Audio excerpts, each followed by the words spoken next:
함께 일어나셔서 28장 찬송을 부르시겠습니다.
다 함께 참회의 기도를 드리겠습니다.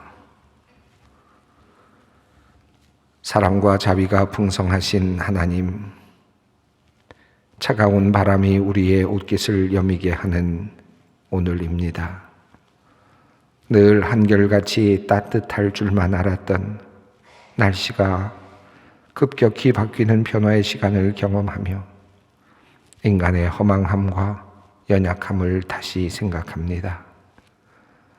하나님, 다가오는 그날을 생각하지 못하고 늘 교만하게 살아온 우리를 불쌍히 여겨 주시옵소서. 곤고한 날이 오고 있음을 알면서도 하나님과 사람 앞에서 죄를 지으며 살아가는 우리의 미련함을 용서하여 주시옵소서. 치러야 하고 계산해야 하는 날이 다가옴에도 나태하게 살아온 우리의 방만함을 용서하여 주시옵소서. 더 열심히 세월을 아끼며 살지 못한 죄, 더 힘내서 사랑하지 못한 죄, 자고하고 교만하여 다른 이들을 무시한 죄를 주님 앞에서 회개합니다. 나만을 생각하며 나의 이익만을 위해 살아온 욕심스러운 모습도 회개합니다. 연약한 자, 불쌍한 자를 긍휼히 여기지 못한 죄, 아파하고 고통당하는 사람들을 위로하지 못하고 무심하게 지나친 죄를 또한 용서하여 주시옵소서.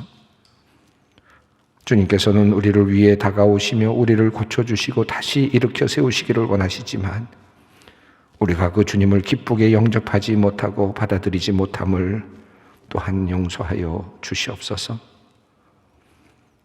우리의 체질을 아시는 하나님, 우리가 주님의 품 안에서 온전히 평안을 누리지 못함은 우리의 믿음이 약하기 때문임을 고백합니다. 우리를 고쳐주시옵소서. 우리를 새롭게 하여 주시옵소서. 지금은 하나님과 나만이 아는 죄를 생각하며 묵묵히 참회의 기도를 드립니다. 여호와는 긍휼이 많으시고 은혜로우시며 노하기를 더디하시고 인자하심이 풍부하시도다. 아버지가 자식을 긍휼히 여김같이 여호와께서는 자기를 경외하는 자를 긍휼히 여기시나니 이는 그가 우리의 치질을 하시며 우리가 단지 먼지뿐임을 기억하심이로다. 그러므로 주 예수 그리스도 안에 있는 자에게 결코 정죄함이 없느니라. 아멘.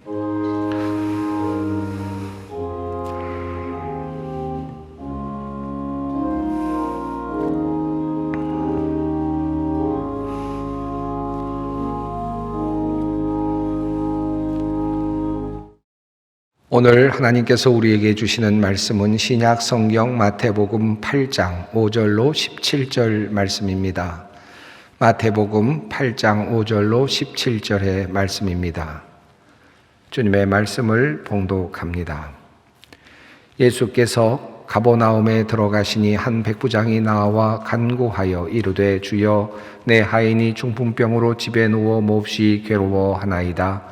이르시되 내가 가서 고쳐주리라. 백부장이 대답하여 이르되 주여 내 집에 들어오심을 나는 감당하지 못하겠사오니 다만 말씀으로만 하옵소서. 그러면 내 하인이 낫게 싸움나이다. 나도 남의 수하에 있는 사람이요 내 아래에도 군사가 있으니 이더러 가라 하면 가고 저더러 오라 하면 오고 내 정도로 이것을 하라 하면 하나이다. 예수께서 들으시고 놀랍게 여겨 따르는 자들에게 이르시되 내가 진실로 너희에게 이르노니 이스라엘 중 아무에게서도 이만한 믿음을 보지 못하였노라. 또 너희에게 이르노니 동서로부터 많은 사람이 이르러 아브라함과 이삭과 야곱과 함께 천국에 앉으려니와 그 나라에 본 자손들은 바깥 어두운 데 쫓겨나 거기서 울며 이를 갈게 되리라. 예수께서 백부장에게 이르시되 가라 내 믿은 대로 될지어다 하시니 그 즉시 하인이 나으니라. 예수께서 베드로의 집에 들어가사 그의 장모가 열병으로 앓아누운 것을 보시고 그의 손을 만지시니 열병이 떠나가고 여인이 일어나서 예수께 수종들더라. 저물매 사람들이 귀신 들린 자를 많이 데리고 예수께 오거늘 예수께서 말씀으로 귀신들을 쫓아내시고 병든 자들을 다 고치시니 이는 선지자 이사야를 통하여 하신 말씀에 우리의 연약한 것을 친히 담당하시고 병을 짊어지셨도다 함을 이루려 하심이더라. 아멘. 오늘 본문 속에 나오는 백부장의 이야기는 늘 우리들에게 읽을 때마다 감명을 주곤 합니다. 어떻게 이렇게 멋진 인격을 가질 수 있을까? 어떻게 이렇게 큰 믿음을 가질 수 있을까? 어떻게 하면 나도 예수님께 이런 칭찬을 받을 수 있을까? 감탄하게 만드는 그런 내용입니다.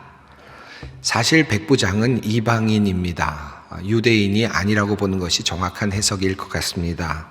당시에 가버나움에는 비유대인으로 구성된 로마 군대가 주둔하고 있었습니다. 헤롯 안티파스가 파견한 군대였습니다. 그곳에 100명을 거느리고 있는 군대의 장교가 있었습니다. 그분이 바로 백부장이죠. 사실 오늘 본문에는 그의 이름이 나오지는 않습니다. 그저 백부장이라는 익명으로만 그렇게 소개가 되고 있습니다. 유대인도 아닌 이방인이, 로마인이 어떻게 그런 멋진 믿음을 보여줄 수 있었을까요? 우리는 이 본문을 읽어 내려갈 때마다 큰 감동을 받곤 합니다. 오늘도 여러분과 함께 이 본문을 먼저 읽어 내려가면서 이분이 어떤 믿음을 가지고 있었는지를 먼저 한번 살펴볼 필요가 있다고 생각합니다. 예수님께서 산에서 내려오셨습니다. 산상수훈을 마치시고 그리고 산에서 내려오셨습니다. 그리고 이제 가버나움으로 들어갈 때에 로마 군대 백부장이 예수님을 찾아왔습니다. 그리고 예수님께 간청합니다. 그는 이렇게 간청을 했습니다. 주여, 내 하인이 중풍병으로 집에 누워 몹시 괴로워하나이다. 이 간청에는 몇 가지 놀라운 사실이 숨겨져 있습니다. 우선 하인이 병들었다라고 그는 이야기합니다. 그리고 그는 중풍병에 걸려 있다라고 그렇게 이야기합니다. 그리고 그가 몹시 괴로워하고 있다라는 말을 예수님께 전했습니다. 중풍병은 여러분도 아시는 것처럼 몸을 움직이지 못하는 병이지요. 그러니까 그 스스로 예수님께 나올 수 없는 상태였을 것입니다. 그러나 우리가 한 가지 살펴볼 것이 있습니다.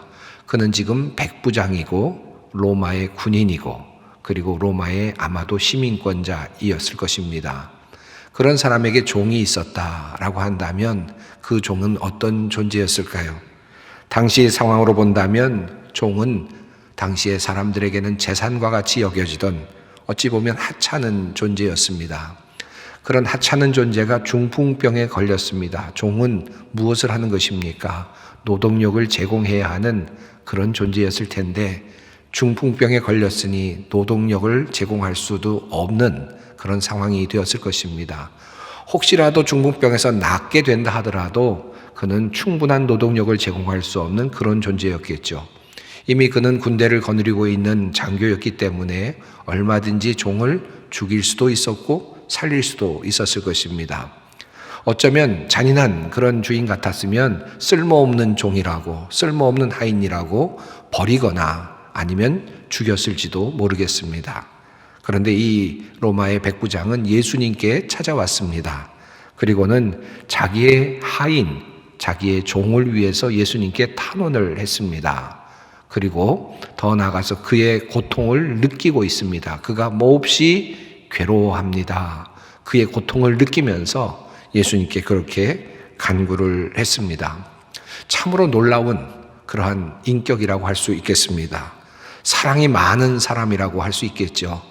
어떻게 이런 하인을 향한 사랑이 이렇게 솟아오를 수 있었을까요? 한 걸음 더 나아가서 그 하인을 위해서 이처럼 그렇게 그가 움직일 수 있었다는 것도 놀랍습니다.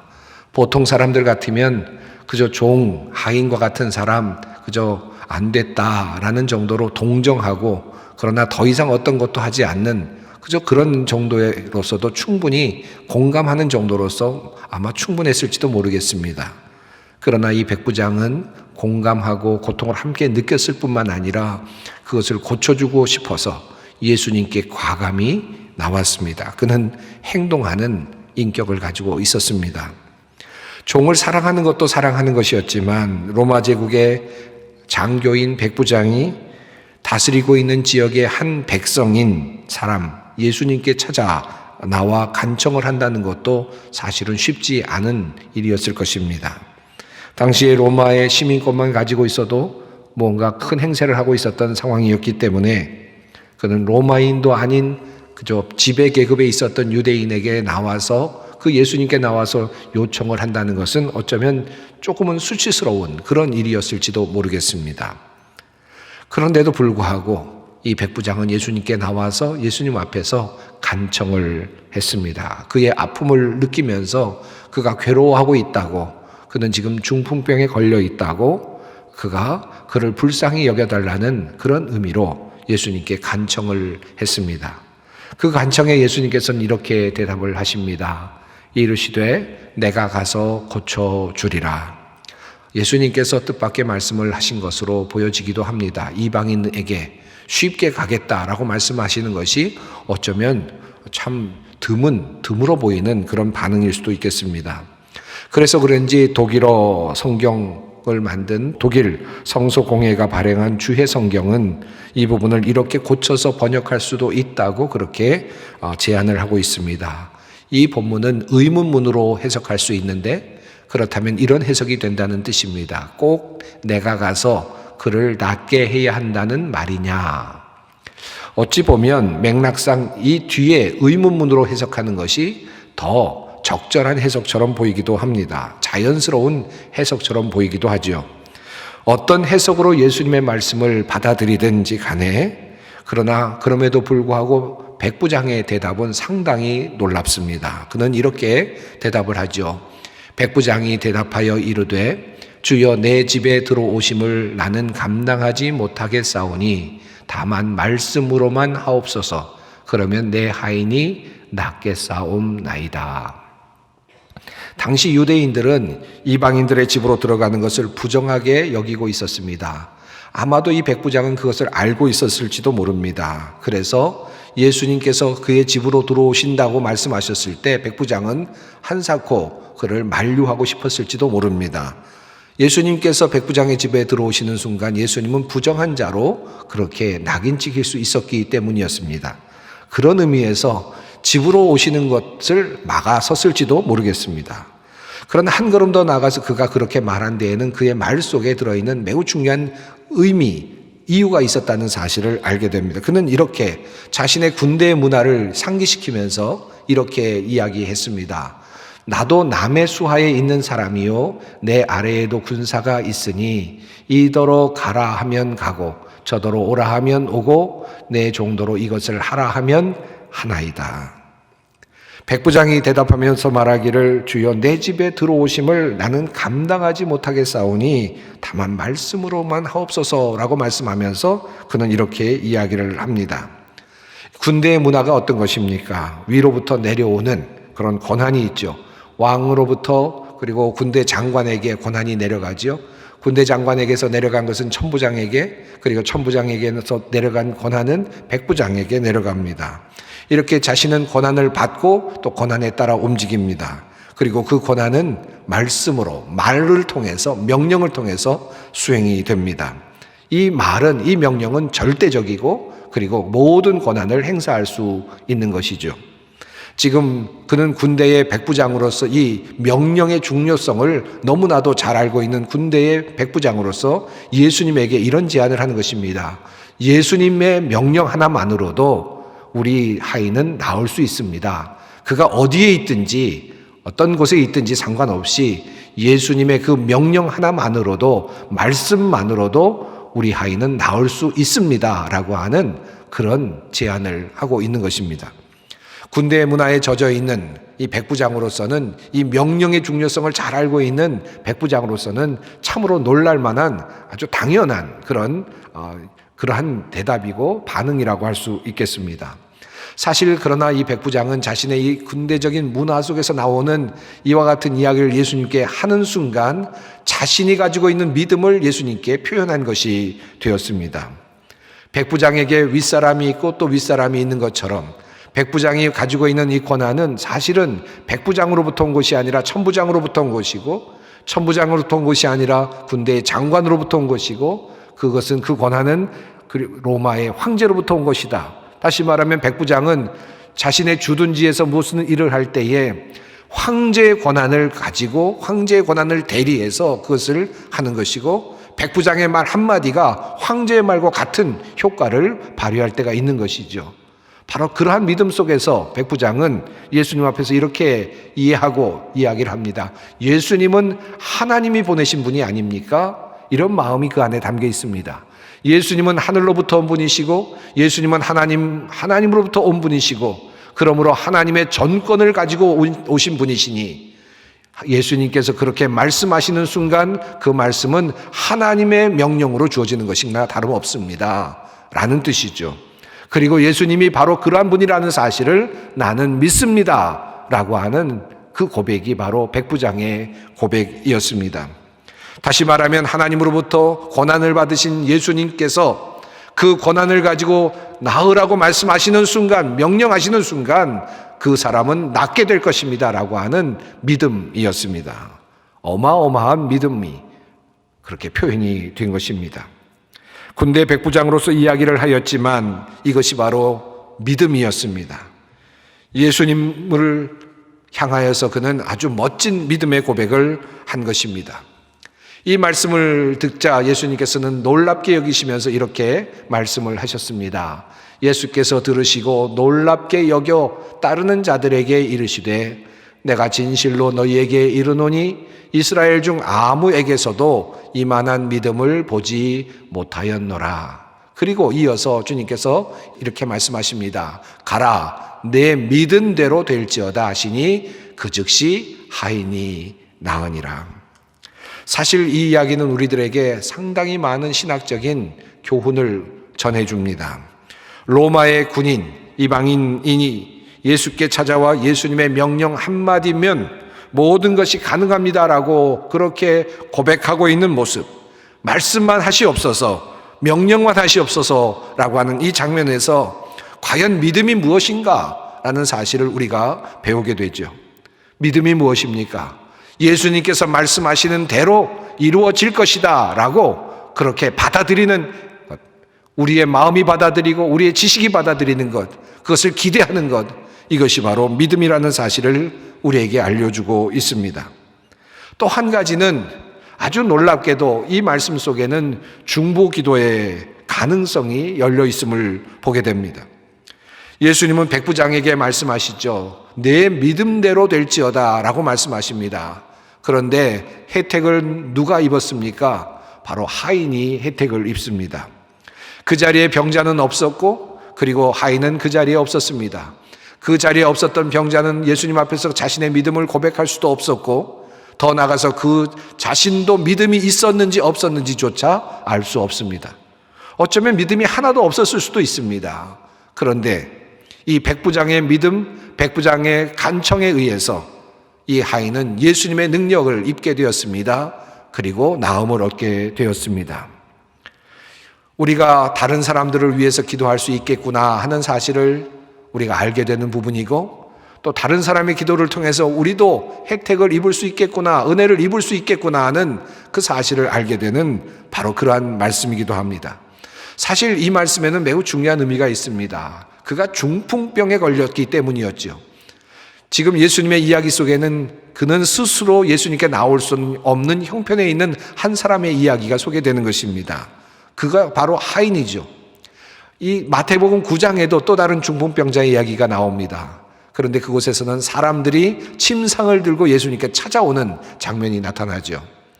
이 백부장의 이야기 속에서는 중풍병을 앓고 있는 사람이 실제로 나타나지 못하고 누워있는 상태로 그렇게 예수님의 치유를 받게 되고 9장에서는 사람들에 의해서 침상채로 들고 나오는 모습 속에서 그가 또 구원을 받게 되는 장면이 소개되고 있습니다.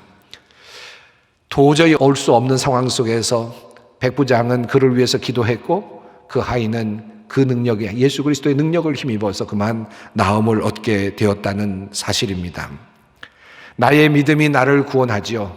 우리의 믿음이 우리를 구원합니다. 이것이 성경이 말하고 있는 매우 중요한 사실입니다. 그래서 우리는 믿음을 가져야 하죠. 그런데 또 하나 오늘 본문 속에 보면 이 백부장의 믿음 때문에 하인이 나음을 얻었습니다. 다른 사람을 통해서 나 자신이 구원을 얻는 은혜를 입는 그러한 가능성이 열려 있음을 우리가 보게 됩니다. 오늘 이야기를 읽으면서 우리는 두 가지 사실을 깨닫게 됩니다. 어쩌면 두 가지 사실을 알게 되겠습니다. 첫 번째는 결단할 수 있는 첫 번째는 나도 백부장과 같은 믿음의 사람이 되어야 하겠구나 라는 그런 생각을 할 것이죠. 그것이 우리 첫 번째 단계가 아니겠습니까? 아니면 이런 생각이 할지도 모릅니다. 나도 백부장 같은 믿음의 사람 옆에 있어야 되겠구나 이런 생각을 하게 될지도 모르겠습니다. 나를 위해서 기도해 줄 사람, 그런 분 옆에 있어야 되겠구나 라는 생각을 가지고 그런 분을 찾고 계실지도 모르겠습니다. 저는 이 본문을 읽을 때마다 사실은 큰 부담이 되곤 했습니다. 지금도 이 본문만을 읽을 때마다 사실 큰 부담이 되곤 합니다. 얼마나 멋진 인격입니까? 하인도 사랑하는 믿음, 사랑하는 그 아름다운 인격, 그리고 더 나아가서 그를 고치기 위해서 예수님을 찾아가는 믿음, 그리고 더 나아가서 말씀만 하십시오. 말씀만 하시면 그대로 이루어질 것입니다라고 고백하는 그 믿음, 얼마나 멋진 믿음입니까? 나에게도 이런 믿음이 있는가? 라고 생각해 본다면 때로는 그런가 하는 생각이 들기 때문이죠. 한편으로는 더 나아가서 이런 생각이 듭니다. 저는 목회자로서 많은 분들이 저에게 기도를 부탁하기도 하고 또는 저는 기도해야 되는 임무가 있습니다. 교인들을 위해서 새벽마다 또는 밤마다 때로는 기회를 타서 기도를 합니다. 기도할 때마다 하나님 나의 기도가 응답되기를, 나의 이 중보의 기도가, 교인들을 향한 기도가 반드시 응답되기를 바라는 마음으로 기도할 때가 있습니다. 그런데 과연 나는 백부장과 같은 모습일까? 내가 정말 중보할 수 있을 만큼의 그런 존재인가? 그런 사람인가? 그런 믿음이 있는 사람인가? 내가 비록 목회자이지만 그만큼의 믿음이 있는가? 라고 하는 그런 부담이 될 때가 참 많았습니다. 그래서 이 말씀을 읽을 때마다 저는 참 무거운 말씀으로 이 말씀이 받아들여졌습니다. 다시 보고 다시 보아도 이 말씀은 늘 부담스럽습니다. 그러다가 어느 날 이런 생각이 들었습니다. 주님의 말씀은 복음의 말씀이고 우리를 해방시키는 능력의 말씀인데 왜 나는 이 백부장의 이 이야기를 읽을 때마다 부담스러울까? 그런 생각을 하면서 이 말씀을 또다시 읽고 또 읽고 했습니다. 정말 이 말씀 속에서 나를 해방시켜 주시는 하나님의 음성은 무엇일까?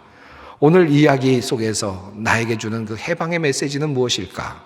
고민하며 또 읽곤 했습니다. 이런 질문을 먼저 했습니다.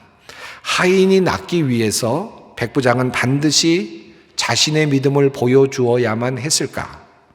즉 백부장이 자신의 믿음을 예수님께 보여주었기 때문에 예수님은 그 하인을 고쳐주셨을까?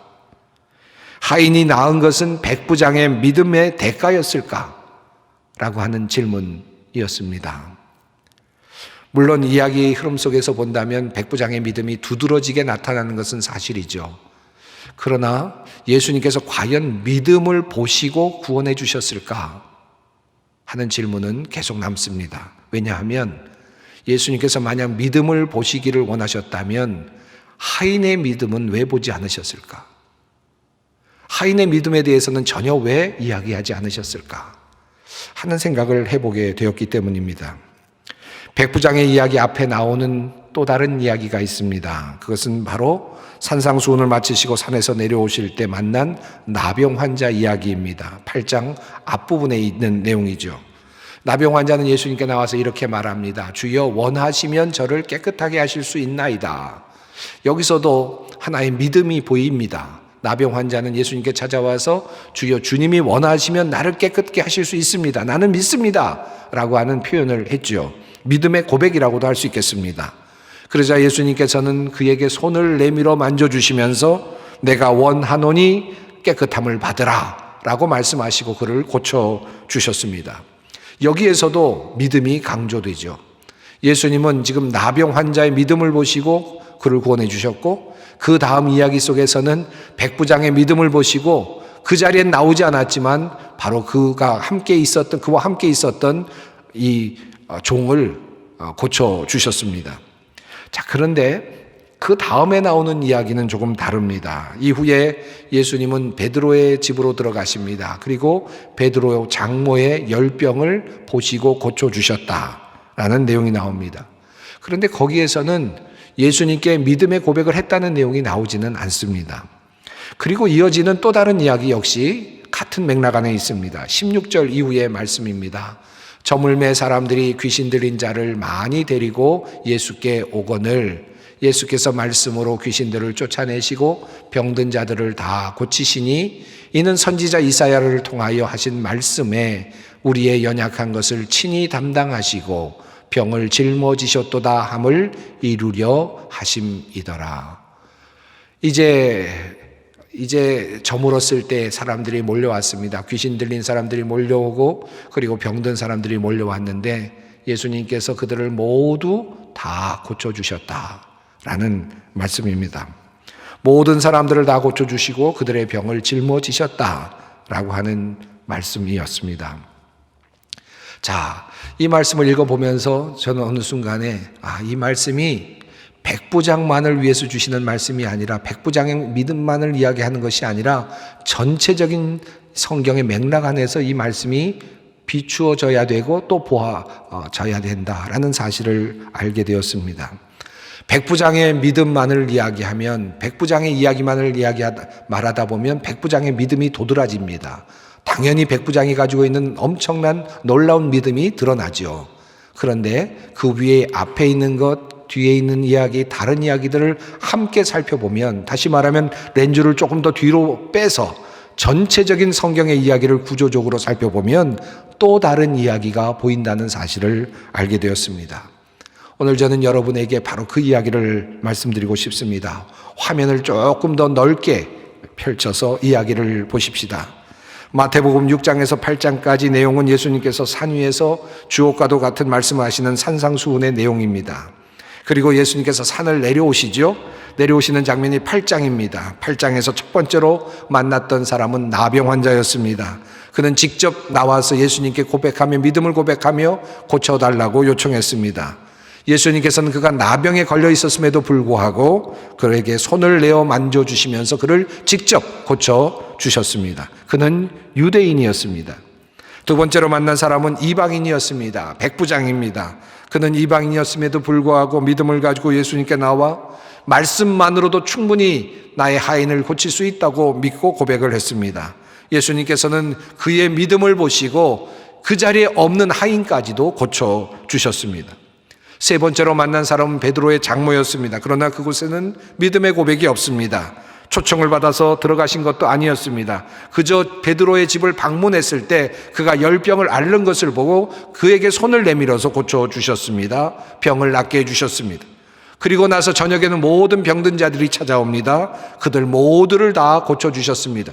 예수님께서는 그들을 한 사람 한 사람 믿음이 있는지 점검하거나 테스트를 하셨다는 기록이 없습니다. 다가오는 모든 병자들을 다 고쳐주셨습니다. 조금 더 렌즈를 빼서 8장과 9장에 있는 말씀을 보면 더욱더 분명한 사실이 드러납니다. 8장 앞부분에서 나병 환자를 치유하신 예수님, 그리고 5절부터는 백부장의 하인을 치료해 주시는 예수님, 그리고 8장 14절에서는 베드로의 장모를 치료해 주시는 예수님, 그리고 8장 23절에서는 바다를 잔잔케 하시고 치유하시는 예수님, 그리고 8장 28절에서는 귀신 들린 자를 치유하시는 예수님의 이야기가 나옵니다. 그리고 이어지는 9장에서는 또다시 중풍병자를 고치시는 예수님, 침상에 누운 채로 사람들이 메고 오는 그 사람을 고쳐주시는 예수님의 이야기가 나옵니다. 그리고 이어지는 9장 18절 이후에서는 회당장의 딸을 고치시는 이야기가 나오는데 그 이야기 속에는 예수님의 옷에 손만 대어도 그의 병이 나았던 혈루증을 앓던 여인의 이야기도 나옵니다. 그리고 회당장의 딸은 죽었음에도 불구하고 다시 살아나게 되는 그러한 기적을 경험하게 됩니다. 이어지는 9장 27절에서는 맹인을 치유하시는 이야기, 그리고 9장 32절에서는 말 못하는 사람을 치유하시는 이야기가 계속 전개되고 있습니다. 이 이야기가 전하고 있는 내용이 뭘까요?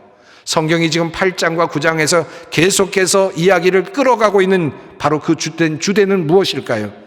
예수님께 나오는 모든 사람들은 모두 구원함을 얻었다. 예수님 앞에 나오는 사람들은 모두 고침을 받았다. 그가 믿음이 있었든지 믿음이 없었든지, 예수님이 지나가는 사이에 손에 옷을 만졌든지 아니면 믿음으로 고백하며 예수님을 세웠든지 어찌 되었든지, 비록 그가 죽었든지 살았든지 예수님 앞에 나와서 그에게 요청하는 사람들은 그 예수님의 귀한 은혜를 입었다는 사실입니다. 다시 말해서 이 이야기 중에 한 이야기가 바로 백부장의 이야기입니다. 물론 백부장의 이야기는 우리에게 믿음의 중요성이 얼마나 큰지를 알려주는 매우 중요한 본문입니다. 그러나 조금 더 넓혀서 그 본문을 보게 된다면 백부장이 보이는 것이 아니라 예수님이 보이기 시작합니다. 백부장의 이야기는 백부장의 믿음을 이야기하지만 조금 더 넓게 보면 예수님의 모습이 나타납니다.